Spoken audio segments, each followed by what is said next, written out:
Good evening, ladies and gentlemen. My name is Hayden Raven, and welcome to It's More of a Story, ?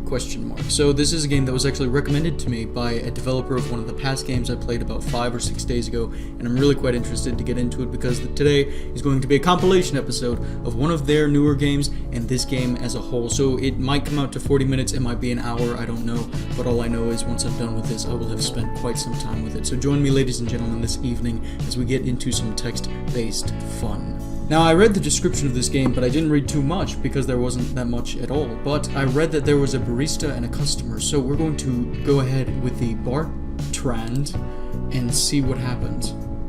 Bertrand was love-struck. He knew she was the one. People say that when you meet your soulmate, the world gets a little more rosier and brighter, and everything seems to fall into place. This is now. It's kind of funny because it seems like they've coincided. If you don't recall, the game I played was called Pitch Black, and it looks almost exactly like it, so I don't know if they use the same programming, but it looks pretty similar. Nonetheless, let's get into this. There she was, sipping tea in her usual corner of the shop, right next to the display window. She'd come in every Tuesday at 3 p.m. sharp, and she'd always order an Earl Grey cake to go along with her usual lavender tea. Ooh, sensual. He always made sure her tea and cakes were made and served with extra love. Ooh, let me just squeeze in extra love. A touch more cocoa, or perhaps make it just a bit warmer or cooler, or whatever she saw fit to do. He'd do it, and it was worth it. She always seemed to enjoy coming back. She never seemed to pay much attention to him, though, but that's alright. That was perfectly fine. She will one day, he told herself. One day, when he'd finally plucked the courage to ask her out. They had been having a polite conversation for a while already, but it had never progressed beyond talk about the weather. Oh my. Dude. But when Rachel was there, Bertrand would watch her, and by doing so he found out that she was in fact an art magazine editor. Interesting. Very interesting. And that she listened to the new indie musics that played over select radio stations. Her favorite color seemed to be lilac, and her favorite season winter. During breaks, he'd read up on whatever she happened to be writing about on her laptop that he had occasionally peeked at. Hopefully that one day he'd become knowledgeable enough in that field to sustain a proper conversation. That day never came. That day is now. For me, I am run in, guns blazing, see what happens. That's me. She was halfway through her first cup of lavender tea. He braced himself and walked over. After all, there's no day like the present, right? Hey, Rachel, how's the tea today? Startled, she looked up, but smiled her usual smile. It's wonderful, thank you. So, you're writing about the Sydney art exhibition? He peeked. Rachel brightened up. Yeah, it'll be held next month, and it's going to be vivid and colorful. There'll be many booths set up as well as around the MCA. Definitely worth a mention in the craze. MCA? Museum of Contemporary Art, you idiot, you don't know what I do and speak of? Circular Quay, Sydney. Bertrand nodded. Ah, the MCA. I'm gonna go with the stupid answer that I would say because I have no idea what that is. That would be like, oh, I'm gonna say the last 3 words that you said, the MCA. She glanced at Bertrand. Am I just rambling on now? I'm sorry. No, it's okay, Bertrand tried to recover. It's great to be enthusiastic about your job. Speaking of which, how's progress? She leaned back against her armchair. Well, I'm all done with the edits, which leaves me more time to check out the other street market in town. Street market? She nodded, yeah. They sell handmade items and crafts there, though I'm not sure if you would appreciate it. Bertrand's heart sank. He's like, I'm into that kind of thing. I'm gonna go in with my guns blazing, chest out appeal, and see what happens. Well, we could find out. We? Rachel stared at him. Uh-oh, buddy, you're in trouble. If you have some time, we could go together after my shift, he asked hopefully. She laughed. I'm afraid I'll have to pass on that one. I'll be doing work, not so much fun. Sorry. Bertrand's heart sank deeper. He walked back behind the counter and watched as she finishes her tea and cake, packs up and leaves. Bad end number 1. Wow, okay, so I have to be more subtle. I can't be my general self, which is overconfident. Okay, then. I see how your game is. I'm gonna figure out your game. I'm gonna figure you out, game. And then I'm going to see what happens on our fresh market date. Okay, then. Let's see what happens. Alright, so here's the first split in decision, and the purple decisions are the ones that have been made before, so I'm gonna say that day never came. He always felt nervous. Also, all the things about modern art changed so frequently, he simply couldn't keep up, and thus, he never spoke up until one day. The shop was decidedly less busy. Bertrand was wiping dry the washed coffee mugs in a daze about her. She suddenly approached the counter. You have been putting extra things in my food, haven't you? Oh, you noticed. Oh, wonderful, wonderful. You come to me. We'll see how this happens. My chest is pushed in. It is no longer out. Let's see what happens. That didn't sound too good. Rachel laughed. No, I didn't mean it in that way. I mean, there's always a bit more edible flowers in my tea, more chocolate swirls on my cake. I couldn't help but notice. Bertrand smiled sheepishly. Oh my, this has got me tongue-tied. Pretty flowers for someone like you. How's the art magazine coming along? Okay, I'm gonna be subtle and push my chest in and see what happens. Pretty flowers for someone like you. Hold on, wait. That's not how that goes. Rachel smiled. Why, thank you. Okay, so that seems to be doing the work.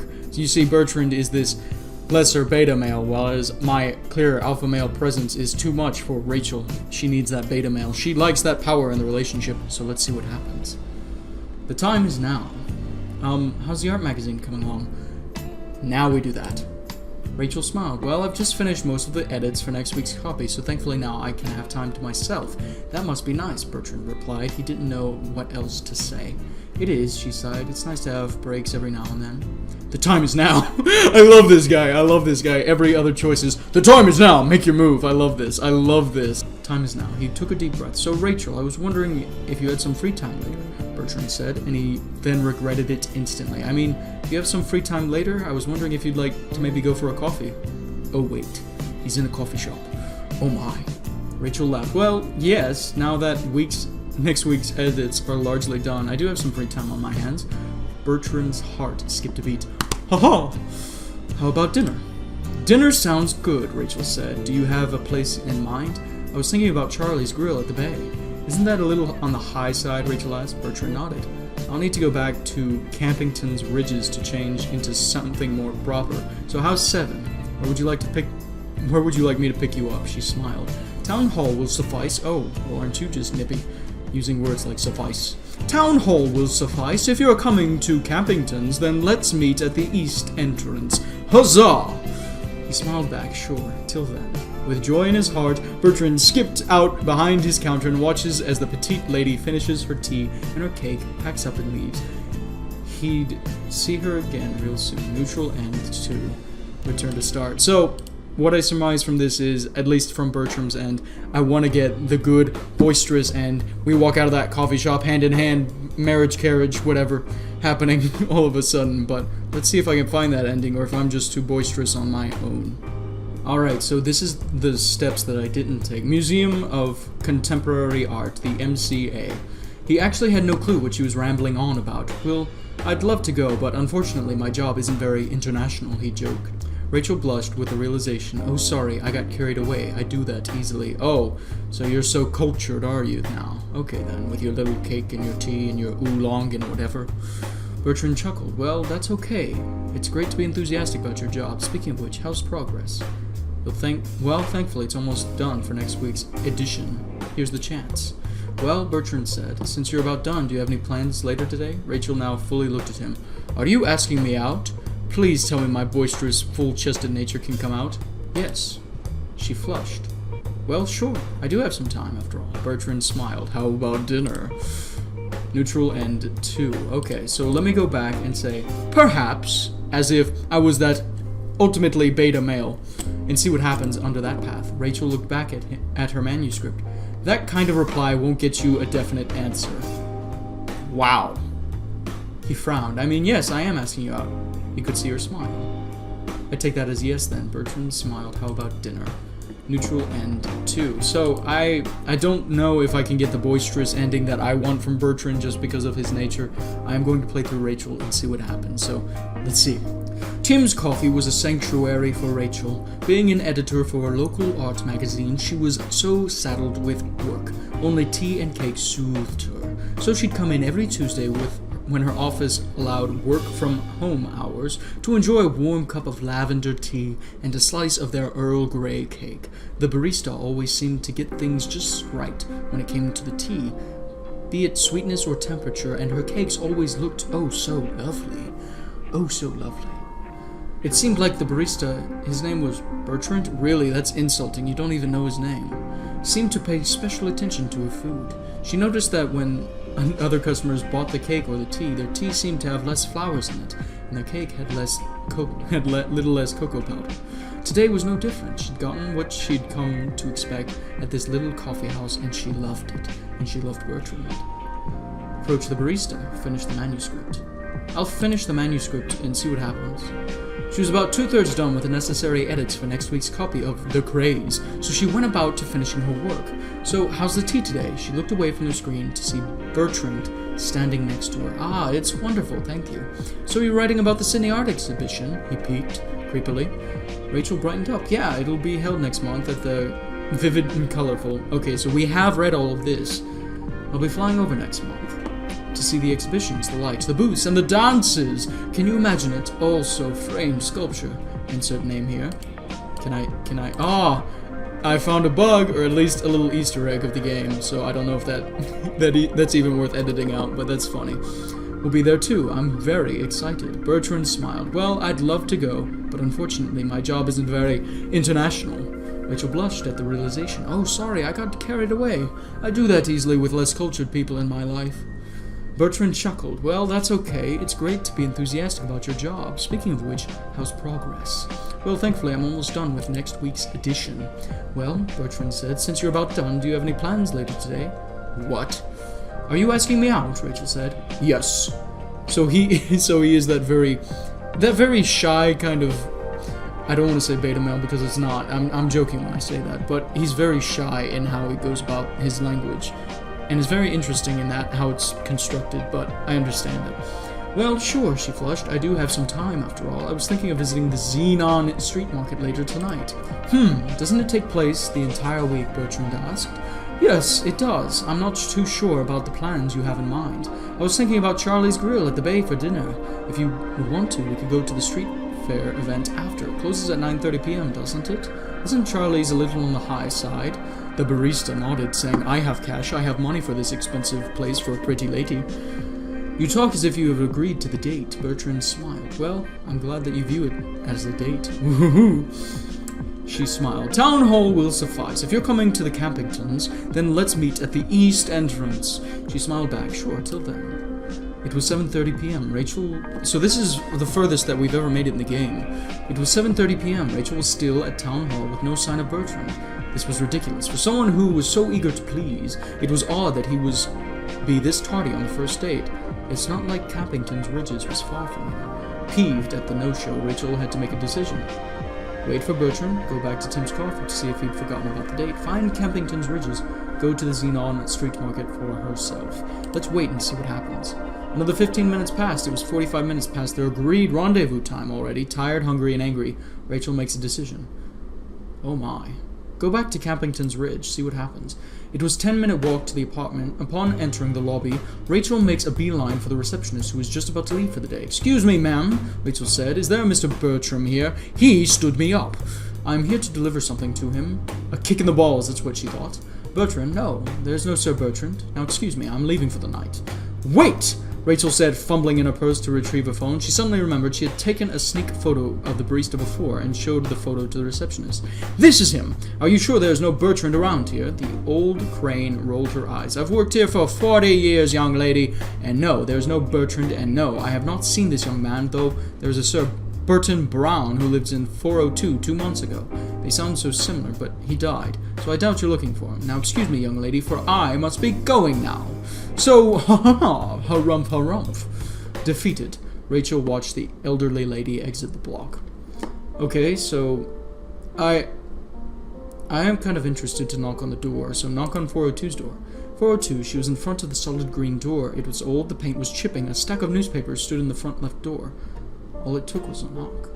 Knock, knock. There was no reply. Knock again. There was still no reply. Go back to Tim's. Why did you have a photo of Anthony, the barista said.